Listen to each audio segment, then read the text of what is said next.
ಮೊದಲನೇದಾಗಿ ವೀರರಾಣಿ ಕಿತ್ತೂರು ಚೆನ್ನಮ್ಮನವರ ಮೂರ್ತಿಯನ್ನು ಉದ್ಘಾಟನೆ ಮಾಡಿ ವಿಜಯಪುರ ಬಸ್ ನಿಲ್ದಾಣಕ್ಕೆ ನಮ್ಮ ವೀರರಾಣಿ ಕಿತ್ತೂರು ಚೆನ್ನಮ್ಮನವರ ನಾಮಕರಣವನ್ನು ಮಾಡಿದಂಥ ಕರ್ನಾಟಕದ ಮುಖ್ಯಮಂತ್ರಿ ಶ್ರೀ ಸಿದ್ದರಾಮಯ್ಯನವರಿಗೆ ವಿಜಯಪುರ ನಗರದ ಜನತೆ ವತಿಯಿಂದ ಉತ್ಪೂರ್ವಕವಾದಂಥ ಅಭಿನಂದನೆಗಳನ್ನು ಸಲ್ಲಿಸ್ತೇನೆ. ಅದಕ್ಕಾಗಿ ವಿಶೇಷ ಪ್ರಯತ್ನ ಮಾಡಿದಂಥ ನಮ್ಮ ಜಿಲ್ಲೆಯ ಉಸ್ತುವಾರಿ ಸಚಿವರಾದಂಥ ಡಾಕ್ಟರ್ ಎಂ.ಬಿ. ಪಾಟೀಲ್ರಿಗೆ ಮತ್ತು ನಮ್ಮ ಸಾರಿಗೆ ಸಚಿವರಾದಂಥ ಶ್ರೀ ರಾಮಲಿಂಗಾರೆಡ್ಡಿ ಅವರಿಗೆ ನಾನು ವಿಜಯಪುರ ಜಿಲ್ಲೆಯ ಜನತೆ ಪರವಾಗಿ ಹೃತ್ಪೂರ್ವಕವಾದಂಥ ಕೃತಜ್ಞತೆಗಳನ್ನು ಈ ಸಂದರ್ಭದಲ್ಲಿ ಸಲ್ಲಿಸ್ತೇನೆ.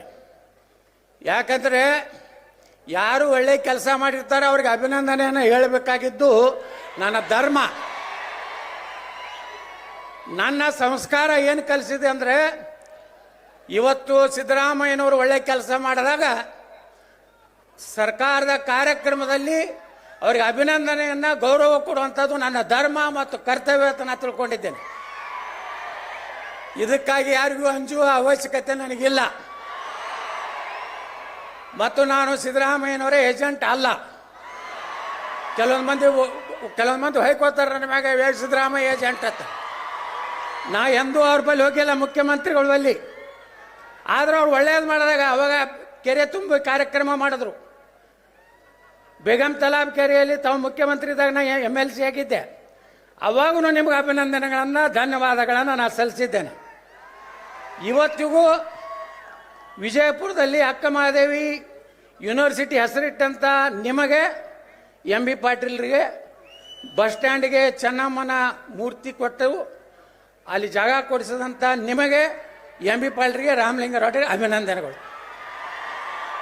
ಇದಕ್ಕೇನು ರೊಕ್ಕ ರೂಪಾಯಿ ಬೇಕಾಗುವುದಿಲ್ಲ. ಇದಕ್ಕೇನದು ಪುಕ್ಸಟ್ ಧನ್ಯವಾದ ಹೇಳೋಕ್ಕೇನು ರೊಕ್ಕ ಬೇಕಾ? ಅದ್ರ ಜೊತೆಗೆ ಇವತ್ತು ವೀರರಾಣಿ ಕಿತ್ತೂರು ಚೆನ್ನಮ್ಮನವರ ಬಗ್ಗೆ, ಅವ್ರ ಇತಿಹಾಸದ ಬಗ್ಗೆ ನಮ್ಮ ಜಿಲ್ಲಾ ಉಸ್ತುವಾರಿ ಸಚಿವರು ಹೇಳಿದ್ದಾರೆ. ನಾ ಹೆಚ್ಚು ವಿವರಣೆಗೆ ಹೋಗುವುದಿಲ್ಲ. ಆದರೆ ಇನ್ನೊಂದು ವಿಚಾರವನ್ನು ನಿಮ್ಗೆ ಹೇಳಬೇಕು. ಇಲ್ಲಿ ಸಂಗೊಳ್ಳಿ ರಾಯಣ್ಣನ ಪೂರ್ವಜರು ಬಿಜಾಪುರ ಜಿಲ್ಲೆ ಅವರೇ.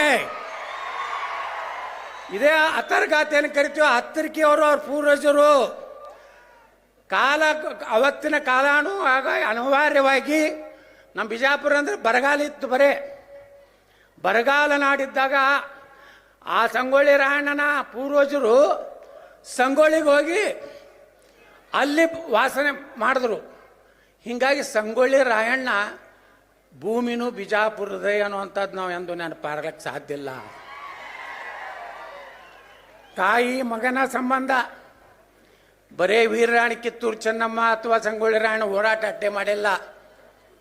ಎಲ್ಲ ಜನಾಂಗದವರು ವೀರರಾಣಿ ಕಿತ್ತೂರು ಚೆನ್ನಮ್ಮನ ವಿಶ್ವಾಸದ ಪಾತ್ರದಲ್ಲಿರುವಂಥ ಸುಮಾರು 7-8 ಜನ ಏನು ಥ್ಯಾಕ್ರೆ, ಬಹುಶಃ ಜಗತ್ತಿನಾಲ್ಗ ಇವತ್ತು ಥ್ಯಾಕ್ರೆ ಒಬ್ಬ ICS ಇವಾಗ IAS ಇವಾಗ ICS ಆಫೀಸರ್ನ ಹೊಡೆದವ್ರು ಯಾರಪ್ಪ ಅಂದ್ರೆ ಅಮಟೂರು ಬಾಳಪ್ಪನವರು ವಾಲ್ಮೀಕಿ ಜನಾಂಗದವರು. ಸಂಗೊಳ್ಳಿ ರಾಯಣ್ಣ ಹಾಲಮತ ಸಮಾಜ. ಅದ್ರ ಜೊತೆಗೆ ಎಲ್ಲ ಸಮಾಜದವ್ರು ಅದಾರ. ಒಡ್ಡರ ಎಲ್ಲಣ್ಣ ಅದಾನೆ, ಬಂಜಾರ ಸಮಾಜದವ್ರು ಅದಾರೆ. ಅದರ ಜೊತೆಗೆ ನೋಡಿ ಸಂಗೊಳ್ಳಿ ರಾಯಣ್ಣ ಎಷ್ಟು ಪುಣ್ಯಾತ್ಮ ಅಂದರೆ, ನಂದು ಕಾರ್ಖಾನೆಯ ಒಂದು ಕಷ್ಟದಲ್ಲಿದ್ದಾಗ ನಾನು ಮಾನ್ಯ ಮುಖ್ಯಮಂತ್ರಿಗಳು ಇಲ್ಲೇ ಅದಾರೆ. ನಾನು ಬೆಳಗಾವಿ ಅಧಿವೇಶನ ಹೋದ ವರ್ಷ ಮುಗಿಸ್ಕೊಂಡು ಸಂಗೊಳ್ಳಿ ರಾಯಣ್ಣನ ಒಂದು ಪವಿತ್ರವಾದಂಥ ಗಲ್ಲಿಗೇರಿಸಂಥ ಸ್ಥಳಕ್ಕೆ ಹೋಗ್ಬೇಕಂತ ನಾವು ಹೋದೆ. ನನಗೆ ಆಶ್ಚರ್ಯ ಆಗಿದೆ. ಆ ಪವಾಡ ಪುರುಷ ಸುಪ್ರೀಂ ಕೋರ್ಟ್ನಲ್ಲಿ ನನ್ನ ಕಾರ್ಖಾನೆ ಕೇಸು ಇನ್ನು ಸಂಗೊಳ್ಳಿ ರಾಯಣ್ಣನ ಒಂದು ಪವಿತ್ರ ಭೂಮಿಯ ಒಳಗೆ ಕಾಲಿಡ್ತಾ ಇದ್ದೆ. ಸುಪ್ರೀಂ ಕೋರ್ಟ್ನಲ್ಲಿ ನಾ ಗೆಲ್ಲುವಂಥ ಒಂದು ಆದೇಶ ಆಯಿತು.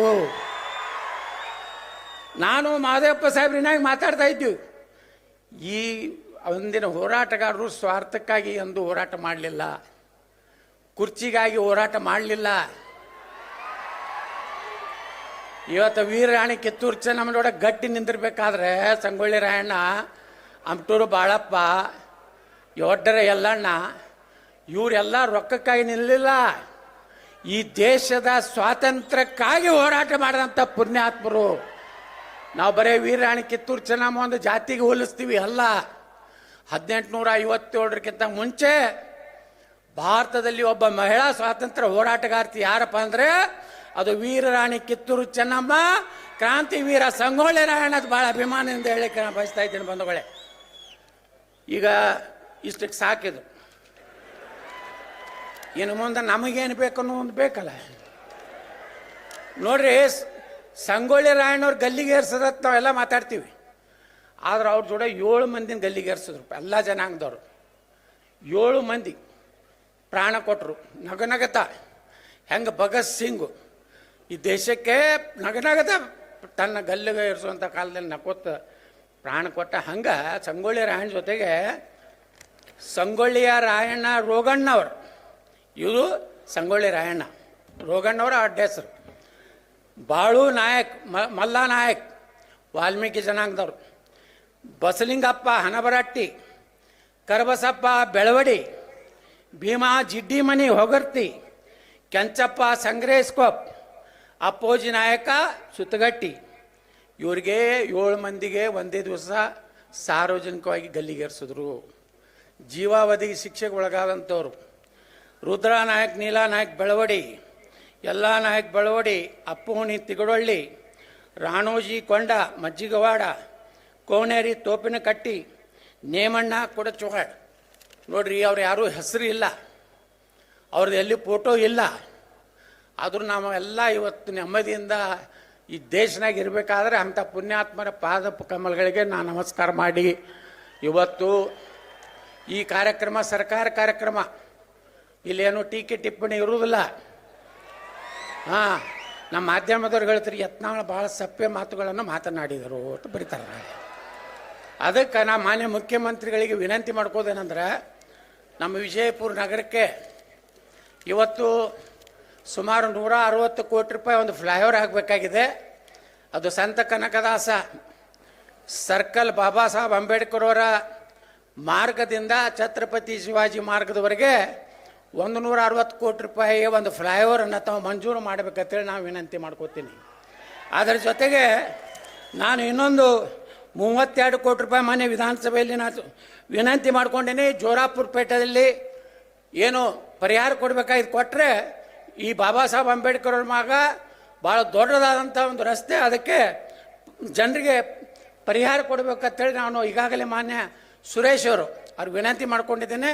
ಇವತ್ತು ನಮ್ಮ ಮುಖ್ಯಮಂತ್ರಿಗಳೇ ಅರ್ಥಮಂತ್ರಿ ಇರೋದ್ರಿಂದ ಮಂಜೂರು ಮಾಡಬೇಕನ್ನೋಂಥದ್ದು. ಅದೇ ರೀತಿ ಈಗಾಗಲೇ ದ್ರಾಕ್ಷಾ ಮಂಡಳಿಗೆ ಮಾನ್ಯ ವಿಧಾನಸಭೆಯಲ್ಲಿ ಮುಖ್ಯಮಂತ್ರಿಗಳು ಹೇಳಿದ್ದಾರೆ 100 ಕೋಟಿ ಕೊಡ್ತೀನಿ ಅಂತ ಹಿಂದಿನ ಬೆಳಗಾವಿ ಚಂದಾಗ ಹೇಳಿದರು.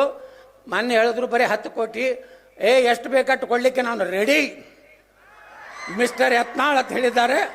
ಹಂಗೆ ತಾವು ರೆಡಿಯಾಗಿ ನಾಳೆ ಬಜೆಟ್ನಾಗ ಕೊಡಬೇಕಂತೇಳಿ ವಿನಂತಿ ಮಾಡ್ಕೋತೇನೆ. ಅದೇ ರೀತಿ ಇಷ್ಟು ನನ್ನ ಬೇಡಿಕೆ ಹೆಚ್ಚಿಗೆ ಬೇಡಿಕೆ ಬಳಕ ನಾನು ಹುಚ್ಚಲ್ಲ, ತಮಗೆ ಅಭಿನಂದನೆ ಸಲ್ಲಿಸಿ ನಿಮಗೂ ಹೆಚ್ಚು ಚಪ್ಪಾಳೆ ಹೊಡೆಯೋದಕ್ಕೆ ಅಭಿನಂದನೆ ಸಲ್ಲಿಸಿ ನಾನು 2 ಮಾತು ಮುಗಿಸ್ತೀನಿ.